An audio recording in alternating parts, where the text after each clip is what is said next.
Hello my dear students, कैसे हैं आप लोग। तुम जहां रहो, जैसे रहो, स्वस्थ रहो, सुरक्षित रहो और अपने पढ़ाई में फोकस करो।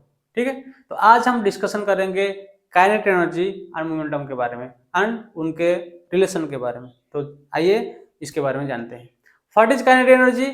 The energy possessed by a body due to its motion और इट्स वेलोसिटी। बॉडी का वेलोसिटी के चलते या मोशन के चलते उसमें जो एनर्जी डेवलप हुआ उसे हम बोलते हैं काइनेटिक एनर्जी। ठीक है, तो काइनेटिक क्या है? ड्यू टू मोशन और वेलोसिटी। बॉडी का वेलोसिटी के चलते जो एनर्जी डेवलप हुआ उसे हम काइनेटिक एनर्जी बोलते हैं। तो हम कैसे लिखते हैं? Kinetic energy is equal to half M V square. Right, देखो काइनेटिक एनर्जी है तो इसका यूनिट क्या होगा? जूल होगा। डायमेंशन कितना होगा? M L square T minus two इसका डायमेंशन होगा। राइट, इट इज ए क्या? It's a scalar quantity. ठीक है, ओके। देखो what is momentum? Momentum is the motion content in a body is called momentum. Motion content in a body is called momentum. तो इसको हम कैसे लिखते हैं? Momentum is equal to mass into velocity. Right, देखो this is a vector quantity. क्या है? This is a vector quantity, direction है। ठीक है, इसका यूनिट क्या होगा? केजी मीटर पर सेकंड। राइट, तो अब हम पढ़ेंगे काइनेटिक एनर्जी और मोमेंटम में क्या रिलेशन है। ठीक है, देखो यहाँ पे सपोज मैं एक एग्जाम्पल दे रहा हूँ। ये बॉडी मास 5 kg का है तो 2 मीटर पर सेकंड में बॉडी जा रहा है। बॉडी गोइंग विद 2 मीटर पर सेकंड वेलोसिटी में। तो इसका काइनेटिक एनर्जी कितना होगा? काइनेटिक एनर्जी कितना होगा? Half M V square 2 into 2 कितना होगा? 10 जूल है। ठीक है, इसका मोमेंटम कितना होगा? P equal to mass into velocity equal to 10 है। ठीक है, तो अब हम इसके बारे में, इसके रिलेशन के बारे में डिस्कशन करेंगे। देखो हमें पता है kinetic energy equal to half M V square. Right, अगर मैं न्यूमरेटर में एम डिनोमिनेटर एम मल्टीप्लाई किया तो ठीक है, सेम मल्टीप्लाई किया तो ठीक है ना। इसको क्या लिख सकते हैं? Half M square V square और एम लिख सकते हैं। M into M M square हो गया। Right, very good. Then half M into V क्या लिख सकते हैं? पी लिख सकते हैं। इसको लिख सकते हैं P square by M. It implies kinetic energy is equal to p square by 2m. This is the relation you have to memorize. Kinetic energy is equal to p square by 2m. Kinetic energy is equal to p square by 2m. Right? अब हम discussion करेंगे, अगर momentum increase कर रहा है तो kinetic energy कितना increase करेगा, और काइनेटिक एनर्जी इतना परसेंट में इंक्रीज कर रहा है तो मोमेंटम कितने परसेंट में इंक्रीज करेगा। इस टाइप का क्वेश्चन नीट जे में आ रहा है। तो आइए इसके बारे में डिस्कशन करते हैं। क्लियर है? ओके,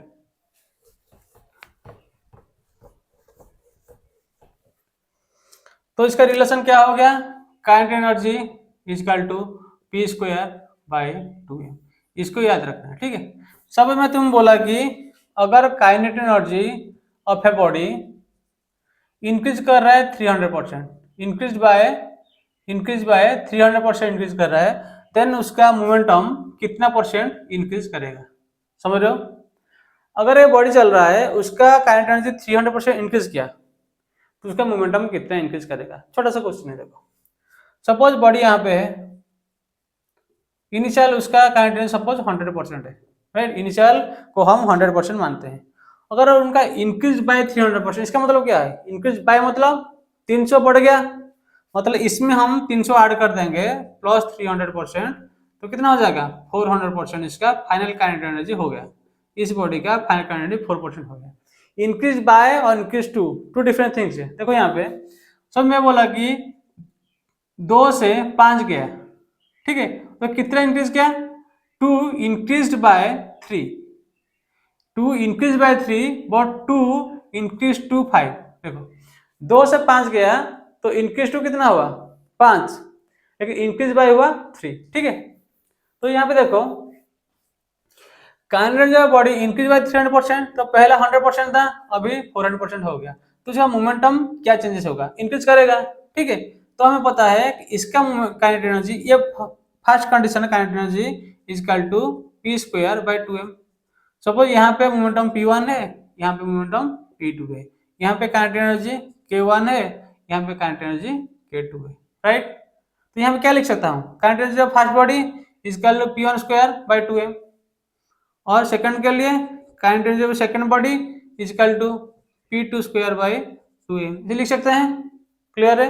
अगर इसको हम डिवाइड कर लिए तो मास तो सेम है, 2m 2 में कट गया, तो क्या रिलेशन आ रहा है, kinetic energy of first body by kinetic energy of second, ये सेम बॉडी है, ठीक है, is equal to P1 by P2 का स्क्वायर है, राइट।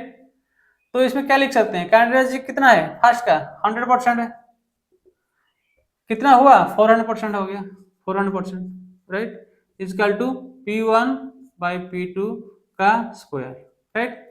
अगर इसको हम स्क्वायर उड़ाएंगे तो रूट ओवर करेंगे, तो इसको रूट ओवर किए तो ये हट गया, तो कितना हो गया, हट गया 1/4, 1/4 रूट ओवर कितना हो गया 1/2 हो गया, 1/2 is equal to P1 by P2, right. तो कितना हो गया हमारा P1 by P2 is equal to 1/2। अगर यहाँ पे 100% मल्टीप्लाई किया, नीचे भी 100% मल्टीप्लाई कर दिया, तो ये कितना हो गया 100% बाई 200%। तो पहले 100% था, अभी 200% हो गया, तो कितना इंक्रीज किया 100% इंक्रीज किया, इंक्रीज बाय 100% इंक्रीज किया, समझ रहे हो।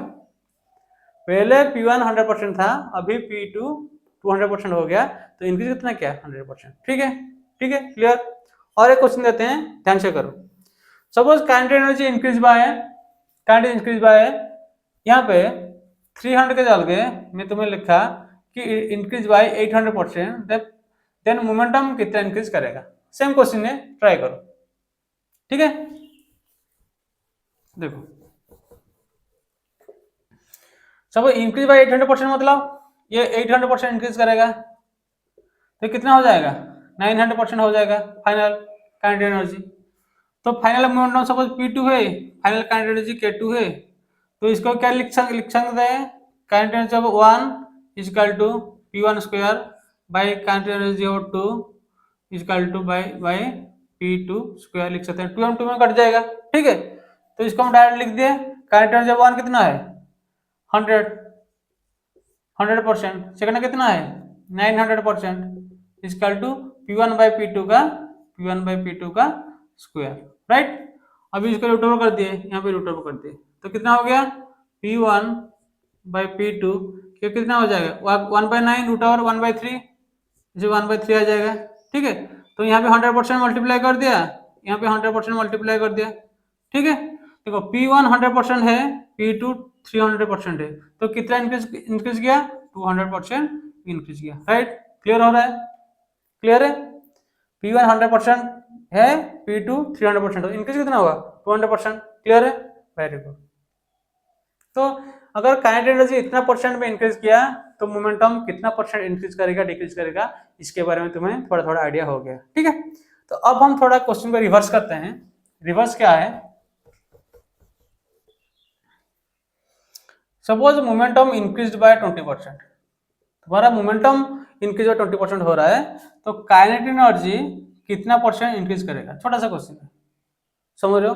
देखो तुम्हें पता है kinetic energy equal to P square by 2, body same है, मतलब यहाँ पे उसका 100 था, मोमेंटम 100 था, तो यहाँ पे कितना होगा मोमेंटम 120,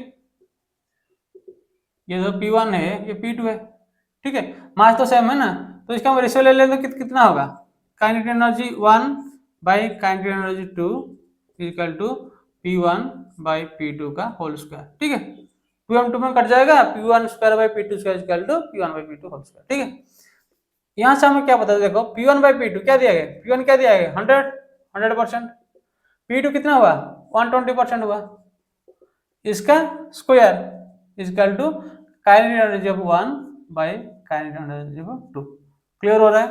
पहले काइनेटिक एनर्जी दे रहा था, अभी मोमेंटम दे रहा है, सेम चीज है, ठीक है। तो अब क्या करेंगे, इसको देखो, इसको क्या करेंगे, कट गया, तो इसका कितना होगा 10/12, 10/12 का स्क्वायर कितना है, 10 का स्क्वायर 100 है, 12 का स्क्वायर कितना है 144 है, right, equal to kinetic energy 1 by kinetic 2, percentage दे दिए तो क्या होगा, देखो ये 100% है, ये 144% है, काइनेटिक एनर्जी इनिशियल का 100% है, फाइनल का 144% है, तो इंक्रीज कितना किया 44% इंक्रीज किया, क्लियर है, क्लियर हो रहा है, ठीक है।